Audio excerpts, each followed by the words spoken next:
सोचो, अगर हमें 15 सालों के लिए बिना बिजली के रहना पड़े तो हमारी जिंदगी कैसी होगी। क्या हम इंसान बिना बिजली के सरवाइव कर पाएंगे या फिर मारे जाएंगे। चलिए जानते हैं। तो कहानी की शुरुआत कुछ पुराने दिनों के शिकागो में होती है, जहाँ सभी इंसानों के पास इलेक्ट्रिसिटी थी। यहाँ पर हम एक चार्ली नाम की बच्ची को देखते हैं जो कार्टून देख रही थी। वहीं उसका छोटा भाई डैनी आईपैड में गेम खेल रहा था और उनकी मॉम रेचल फोन पर किसी से बातें कर रही थी कि तभी उसका हस्बैंड बेन घबराता हुआ घर आता है और उन्हें बताता है कि उनके पास ज्यादा टाइम नहीं है। जिस पर रेचल उससे पूछती है कि तुम किस बारे में बात कर रहे हो। अचानक यहाँ बेन के घर में लाइट्स ब्लिंक होने लगती है और उसके लैपटॉप में भी कुछ फाइल्स डाउनलोड होने लगती है, जो अगले ही सेकंड में 100% डाउनलोड भी हो जाती हैं। जिसके बाद वो अपने लैपटॉप से यूएसबी निकालकर उसे एक मेटल के लॉकेट में लगाने लगता है। वहीं दूसरी ओर हाईवे पर माइल्स और उसका दोस्त अपनी कार से निकलते हैं, जहाँ उनके पीछे रुकी हुई गाड़ियों की लाइन लगी हुई थी, जिनकी हेडलाइट्स भी एक के बाद एक अपने आप बंद हो रही थी। आसमान में प्लेन्स भी इधर उधर क्रैश होने लगे थे, जमीन पर ट्रांसफार्मर्स फटने लगे थे और यहाँ तक कि विलीस टावर भी एकदम काला पड़ चुका था। इसके बाद हम धरती को अंतरिक्ष से देखते हैं, जहाँ धीरे धीरे धरती से बिजली गायब होती हुई नजर आ रही थी। अंधेरा यूएसए के नॉर्थ से होते हुए ईस्ट और साउथ में फैलता चला जा रहा था और चारों तरफ ऐसा समा हो गया था कि बिल्कुल कैंडल लाइट डिनर का माहौल था। लेकिन आज की जनरेशन यानी कि जेन जी के लिए इंटरनेट ना होने का मतलब है कयामत का आ जाना। इसके बाद हमें एक स्टोरी सुनाई जाती है, जिससे हमें पता चलता है कि उस ब्लैकआउट डे को 15 साल से ज्यादा हो गए हैं। ब्लैकआउट डे के बाद इलेक्ट्रिसिटी वापस आई ही नहीं, जिस वजह से इलेक्ट्रिसिटी से चलने वाली सभी चीजें बेकार हो गई थी। यहाँ तक कि लोगों के कार इंजन, जेट टर्बाइन्स और जरा जरा सी बैटरीज भी बिल्कुल खराब हो गई थी। इन सब चीजों की वजह से बड़े पैमाने पर सभी के हालात बहुत खराब हुए। बीमारी बढ़ी लेकिन दवाइयाँ नहीं मिली, आग लगी लेकिन आग बुझाने वाली गाड़ियाँ नहीं थी, फैक्ट्रीज थी लेकिन वहाँ खाने के लिए कुछ नहीं था और सभी लोग हाथ से काम कर रहे थे। जिसके बाद जल्द ही सरकारें गिरने लगी और मिलिटियाज पड़ने लगी थी। ब्लैकआउट के बाद यूनाइटेड स्टेट्स 6 भागों में बंट चुका था, जो कि the Monroe Republic, the Georgia Federation, the Plains Nation, Texas, the California Commonwealth और बाकी बंजर जमीन थी। इन सभी शहरों के ऐसे हालात को देखकर ज्यादातर लोग यहाँ से कहीं और शिफ्ट हो चुके थे, जिनमें से एक बैन और उसकी फैमिली भी थी, क्योंकि वो वहाँ के विलेज एरिया में रहने लगे थे, जो कि द मोनरो रिपब्लिक एक पीसफुल कॉलोनी थी, जहाँ कुछ 100 लोग जाकर बस गए थे। यहाँ हमें पता चलता है कि बेन की वाइफ का कुछ साल पहले ही देहांत हो गया था और अब वो एक ब्रिटिश मेडिकल डॉक्टर मैगी को डेट कर रहा था। उसके बच्चे डैनी और चार्ली भी अब बड़े हो चुके हैं, लेकिन डैनी को अकेले रहना ज्यादा पसंद है, क्योंकि वो अस्थमा की बीमारी से गुजर रहा है। ऐसे ही एक दिन चार्ली अपने भाई के साथ जंगल में जाती है, जहाँ उन्हें एक एबेंडन वैन दिखती है। चार्ली उसके अंदर जाती है और वहाँ उसे एक मिनी फ्रिज मिलता है, जिसे देखकर उसे अपने बचपन की याद आने लगती है, जब ब्लैकआउट डे के बाद उसके मॉम डैड ने उसे वो पिघली हुई आइसक्रीम दी थी, क्योंकि वो उस वक्त की आखिरी आइसक्रीम थी। एक दिन जब चार्ली हर दिन की तरह जंगल में एक चक्कर लगाने जाती है, तब मोनरो मिलिटिया, जो कि मोनरो रिपब्लिक की मिलिट्री फोर्स है, वो कॉलोनी के अंदर आते ही धावा बोल देती है। मिलिटिया की कलाई पर एक टैटू गुदा हुआ था, जो कि मोनरो रिपब्लिक के मेंबर्स का सिंबल था, जिससे उन्हें पहचाना जा सकता था। अब क्योंकि ये मोनरो रिपब्लिक के सेटलमेंट का समय है, इसलिए वहाँ रहने वाले सभी लोगों को टैक्स के रूप में अपनी फसलें देना उनकी जिम्मेदारी है। हालांकि बेन जानता है कि ये टैक्स से कहीं ज्यादा है। बेन को लगता है कि उनके साथ कुछ बुरा होने वाला है, इसलिए वो अपने सबसे अच्छे दोस्त आरोन के पास जाता है और उसे वो लॉकेट दे देता है, जिसमें बेन ने मूवी के शुरू में वो यूएसबी लगाया था। बेन आरोन से कहता है कि चाहे कुछ भी हो जाए, तुम्हें इस लॉकेट को कुछ नहीं होने देना। तभी उस मिलिटिया ग्रुप का कैप्टन मेजर टॉम नेवेल वहाँ आ जाता है और बेन को अपने साथ चलने के लिए कहता है। वो उससे उसके भाई माइल्स के बारे में पूछता है, जिस पर बेन कहता है कि वो माइल्स से पिछले 15 सालों से नहीं मिला है। वहाँ मौजूद सभी लोग डर के मारे देखते हैं कि मिलिटिया ग्रुप अपने कदम वापस लेने लगता है कि अचानक वहाँ डैनी आकर उनकी ओर क्रॉसबो पॉइंट करता हुआ अपने डैड को ना ले जाने की धमकी देता है। बेन उसे शांत करने की कोशिश करता है, लेकिन इससे कोई फायदा नहीं होता और गलती से डैनी उन पर गोली चला देता है, जिससे वहाँ मौजूद एक दुश्मन मारा जाता है। ये देखकर एकदम से सभी लोग मिलिटिया पर हमला करना शुरू कर देते हैं, लेकिन इस लड़ाई में उनका कोई मुकाबला नहीं होता और कई लोग मिलिटिया द्वारा मारे जाते हैं, जिसमें टॉम और बाकी लोगों को छोड़ दिया जाता है। लेकिन मिलिटिया ने डैनी को बंदी बना लिया था। कुछ देर बाद जब चार्ली वापस अपने घर आती है, तो यहाँ वो अपने डैड को खून में लथपथ पाती है, जहाँ वो अपनी आखिरी सांसें ले रहा था। वो उसे बताता है कि डैनी को मिलिटिया के लोग किडनैप करके ले गए हैं और अब उन लोगों की आखिरी उम्मीद सिर्फ माइल्स ही है, जो शिकागो में कहीं रह रहा है। चार्ली रोते हुए अपने डैड को बचाने की कोशिश करती है, लेकिन बेन मरने से पहले उसे अंकल माइल्स को ढूंढने के लिए कहता है, जिसके बाद उसकी मौत हो जाती है। अपने डैड के ऐसे मरने से चार्ली पूरी तरह टूट चुकी थी, लेकिन उसके पास शोक मनाने तक का टाइम नहीं था। वो अपना सामान पैक करती है और अकेले बाहर निकलने के लिए तैयार हो जाती है, लेकिन मैगी और आरोन उसे अकेले नहीं जाने देते, जिसके बाद वो खुद उसके साथ जाने को तैयार हो जाते हैं, जो चार्ली को बिल्कुल पसंद नहीं आता। इसके बाद तीनों खतरनाक रास्तों से होते हुए पूरे दिन सफर करते हैं, जिससे तीनों के बीच बॉन्ड और भी ज्यादा मजबूत हो जाता है। अगले दिन चार्ली जब पानी लेने के लिए झरने के पास जाती है तो उसे एक नेट नाम का लड़का दिखता है, जिसे देखकर वो वहीं रुक जाती है। अब क्योंकि पूरी दुनिया ब्लैकआउट में चली गई थी, इसलिए तब के बाद से हर इंसान को पहली बार में देखकर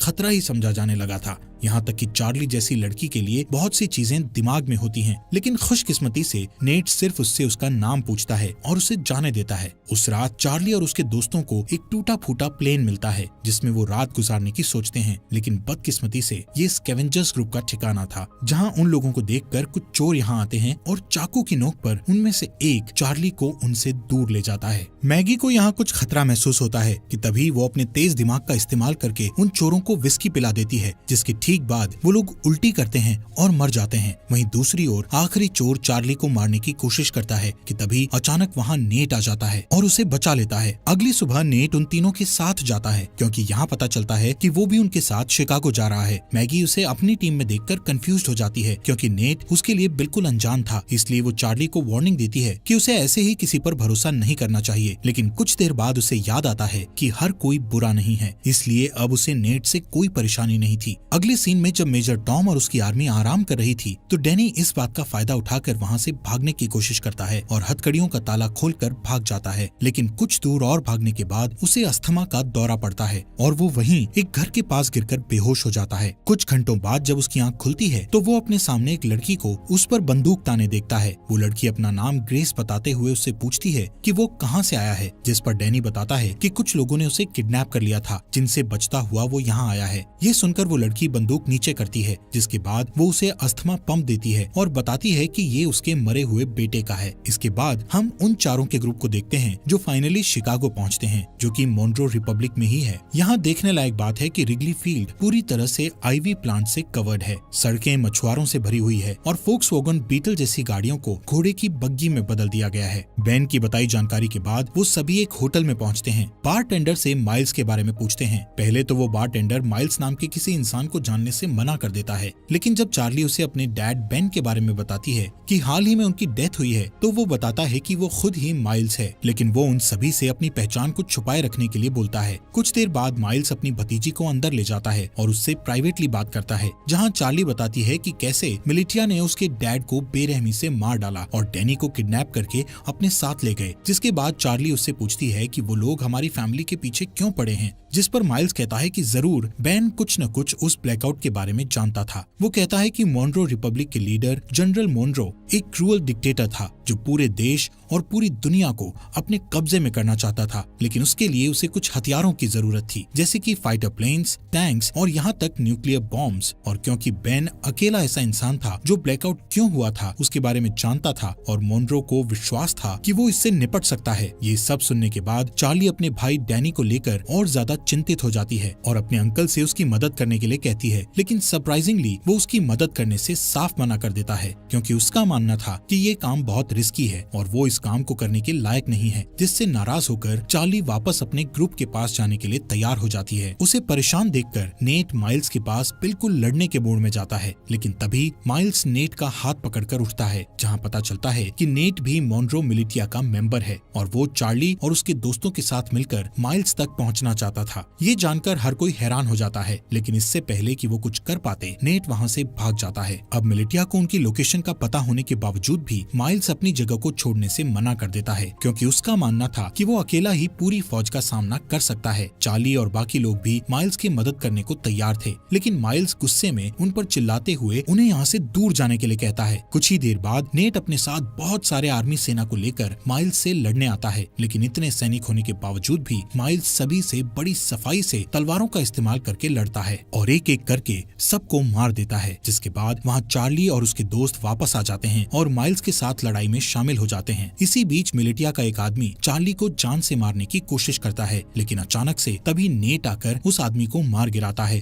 थोड़ी ही देर बाद माइल्स मिलिटिया के कैप्टन को जान से मारकर लड़ाई खत्म करता है, जिसके बाद वो चार्ली और बाकी लोगों के साथ डैनी को ढूंढने के लिए निकल जाता है, जो सुनकर भी सभी काफी खुश होते हैं। कुछ देर बाद माइल्स को अचानक से उस ब्लैकआउट डे का एक फ्लैशबैक याद आता है और यहाँ से सीन फ्लैशबैक में जाता है, जहाँ सारी दुनिया में अचानक अंधेरा छा जाने के बाद वो अपने दोस्त के साथ कार से बाहर निकलता है और अपने दोस्त के साथ मरीन कॉर्प्स बेस में जाता है, जहाँ हमें पता चलता है कि ये दोनों मरीन पुलिस हैं। यहाँ अंदर जाने के लिए उन्हें अपने हाथ पर बना वो एम नाम का टैटू दिखता है, जिससे पता चलता है कि माइल्स का दोस्त, जिसका नाम सेबेस्टियन मॉनरो है और वो इस समय मॉनरो रिपब्लिक का लीडर भी है। वहीं दूसरी ओर मेजर टॉम और उसके आदमी डैनी के फुटप्रिंट्स का पीछा करते हुए ग्रेस के घर तक पहुँचते हैं। डरी हुई ग्रेस डैनी को बचाने की कोशिश करती है, लेकिन जैसे ही टॉम उसे जान से मारने की धमकी देता है तभी वो पीछे हटती है और टॉम उसके घर में घुसकर डैनी को पकड़ लेता है। उनके जाने के बाद ग्रेस चुपके से बेसमेंट में जाती है और एक लॉकेट निकालती है जो बिल्कुल आरॉन के लॉकेट जैसा था। जैसे ही वो उसे दबाती है तो अचानक से कमरे में बल्ब चालू हो जाता है। इसके बाद ग्रेस उस लॉकेट को कंप्यूटर में लगाती है और किसी से चैट करना शुरू कर देती है।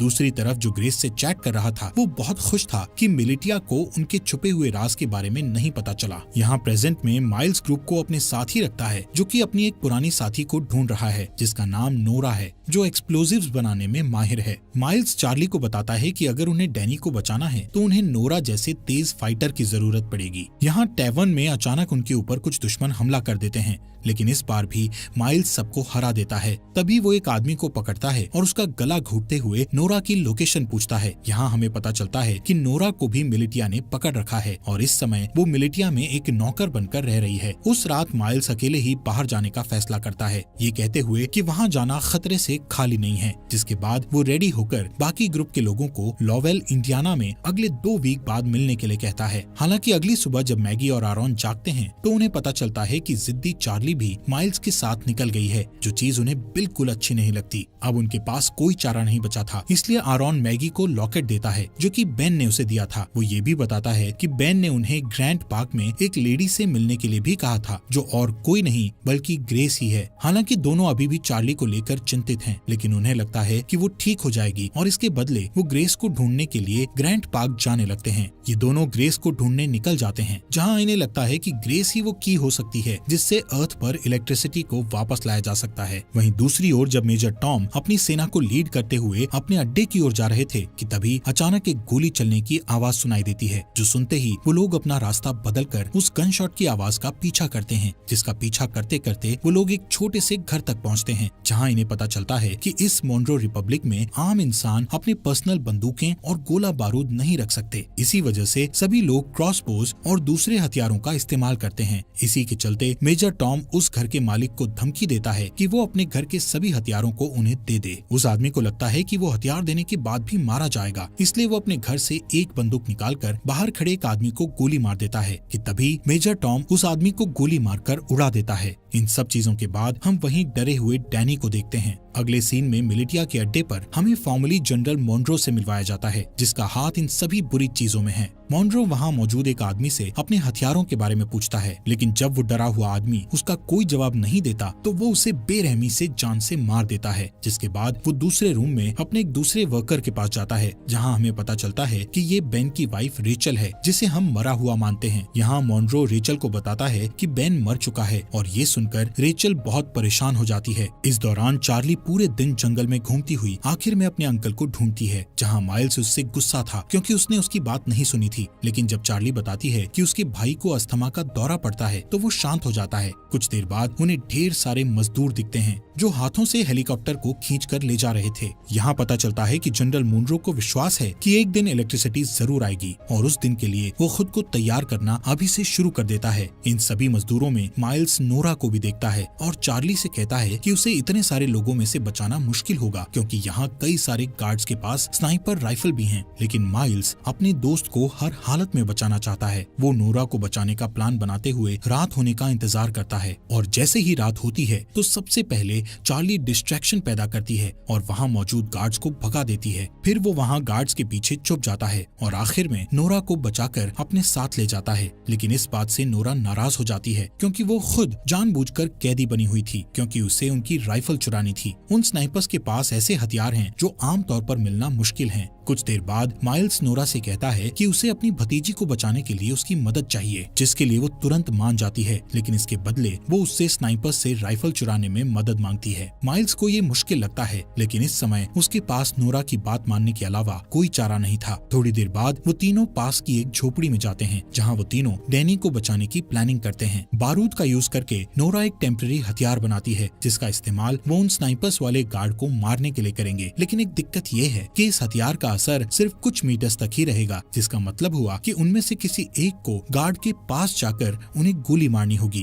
वो लोग प्लान करते हैं कि माइल्स और नोरा आसानी से उनकी पकड़ में आ जाएंगे, लेकिन चार्ली उनका आखिरी ऑप्शन होगा। यहाँ से जाने से पहले माइल्स उनसे कहता है कि जैसे ही वो सभी गार्ड्स मर जाएंगे तो वो सभी पहरेदारों को निकाल लेंगे। कुछ ही देर बाद चार्ली अपने हथियार को स्लीव्स के अंदर छुपाती है और एक खोया हुआ इंसान होने का नाटक करती हुई पहरेदारों के पास जाती है, जिसके बाद वो तुरंत हथियार लेकर गार्ड्स के पास जाती है और तुरंत उन्हें मार देती है। इससे पहले कि बाकी गार्ड्स कुछ कर पाते, वहाँ नोरा और माइल्स आकर उन पर हमला कर देते हैं। इस लड़ाई के बाद जब वो लोग सभी मजदूरों को आजाद कर रहे थे तो नोरा ये रिवील करती है कि उसने अपने रेबल के लिए स्नाइपर चोरी की थी। वहाँ ग्रैंड पार्क में जब ग्रेस अपने कंप्यूटर पर टाइप कर रही होती है तभी कोई आदमी उसके घर में घुसकर उसके सामने आता है। उस आदमी के पास भी सेम वही लॉकेट था जो उसकी टेजर स्टिक एनर्जी छोड़ रहा था। दूसरी ओर माइल्स नोरा को रेबल का साथ छोड़ने के लिए मनाने की पूरी कोशिश करता है लेकिन वो मना कर देती है। यहाँ हमें पता चलता है कि पहले ये दोनों कपल थे लेकिन ब्लैकआउट के बाद उन्हें ब्रेकअप करना पड़ा। ऐसे ही कुछ देर बाद वो दोनों रेबल के ठिकाने पर पहुँच जाते हैं जहाँ उन्हें एक पादरी मिलता है। पादरी खुश था कि नोरा स्नाइपर गन लेकर आई है, लेकिन बुरी खबर ये थी कि उनकी सेना पर अभी भी लगातार हमला किया जा रहा है। जब ग्रुप ठिकाने पर पहुंचता है तो उन्हें अंदर कुछ घायल आदमी बैठे मिलते हैं। पादरी यहाँ ये भी बताता है कि इन सभी आदमियों में से एक आदमी गायब है, जो सुनकर माइल्स तुरंत सभी को ये जगह छोड़ने के लिए कहता है क्योंकि उसका मानना है कि मिलिटिया उसके आदमियों से पूछताछ कर रही है और इस जगह से भागने का यही सही समय है। नोरा इस बात के लिए मान जाती है लेकिन उससे 30 मिनट मांगती है क्योंकि वो घायल आदमियों को ठीक करना चाहती थी। बदकिस्मती से उसका ये डिसीजन गलत साबित होता है क्योंकि कुछ ही मिनटों के बाद कैप्टन एडम मिलिटिया के साथ दिखाई देता है। उन्हें कुछ देर रोकने के लिए माइल्स अपने बेस्ट शूटर को स्नाइपर के साथ ऊपर भेजता है और उसका ये प्लान काम करता है क्योंकि ऊपर भेजा गया वो स्नाइपर मिलिटिया के कई लोगों को घायल कर देता है, जिससे उन्हें पीछे हटने पर मजबूर होना पड़ता है। इस लड़ाई के चलते रात हो जाती है। यहाँ बेसमेंट के अंदर माइल्स और बाकी लोग दीवार के सहारे एक सुरंग बनाने की कोशिश करते हैं ताकि एक तरफ से दूसरी तरफ जा सकें, लेकिन उनका ये प्लान पूरी तरह से फेल हो जाता है क्योंकि दीवार में सुरंग खोदते समय दीवार गिरने लगती है और माइल्स उस गड्ढे में गिर जाता है, जिससे उनकी पूरी मेहनत खराब हो जाती है। ठीक इसके बाद छत पर बैठे स्नाइपर की मौत हो जाती है, जिसके बाद कैप्टन एडम और उसके लोग बेसमेंट में घुस जाते हैं। लेकिन माइल्स जो बहुत बढ़िया तलवारबाज है वो कुछ आदमियों को नीचे गिराता है और एडम को बंदी बना लेता है। फिर वो उसे दूसरे रूम में बंद कर देता है और यहाँ से भागने के तरीके सोचने लगता है। यहाँ हैरानी की बात ये होती है कि एडम माइल्स को पहचान लेता है, जिससे कमरे में मौजूद सभी लोग हैरान रह जाते हैं। ये देखकर चार्ली उनसे पूछती है, तुम एक दूसरे को कैसे जानते हो? यहाँ कहानी एक अलग मोड़ लेती है जहाँ एडम ये रिवील करता है कि पहले माइल्स जनरल मुनरो का राइट हैंड था। यहाँ तक कि माइल्स वो इंसान है जिसने मिलिटिया को लड़ना सिखाकर इतना खतरनाक बनाया है। लेकिन इतना रिवील होने के बावजूद भी माइल्स उन्हें मारने पर अपना फोकस रखता है। माइल्स उनके सामने एक डील रखता है जिसमें वो खुद को मुनरो मिलिटिया के सामने सरेंडर करेगा, लेकिन उसके बदले में उसके ग्रुप के किसी भी इंसान को कोई नुकसान नहीं पहुंचाया जाएगा। किसी वजह से एडम ये डील एक्सेप्ट कर लेता है। हो सकता है उसे अपनी जान की परवाह हो इसलिए। खैर, इसके बाद जल्द ही माइल्स को मुनरो मिलिटिया ले जाया जाता है। यहाँ से सीन फ्लैशबैक में जाता है जहाँ हम ब्लैकआउट के 2 वीक बाद का सीन देखते हैं जब माइल्स अपने भाई को ढूंढने के लिए शिकागो आया था और उसका सबसे अच्छा दोस्त मुनरो भी उसके साथ था। वहीं रास्ते में उन्हें 2 आदमी मिलते हैं जिनमें से एक एक आदमी दूसरे को बहुत बुरी तरह पीट रहा था। एक अच्छा इंसान होने के नाते माइल्स उनके पास जाता है और अपनी बंदूक निकालकर उनमें से एक को गोली मार देता है।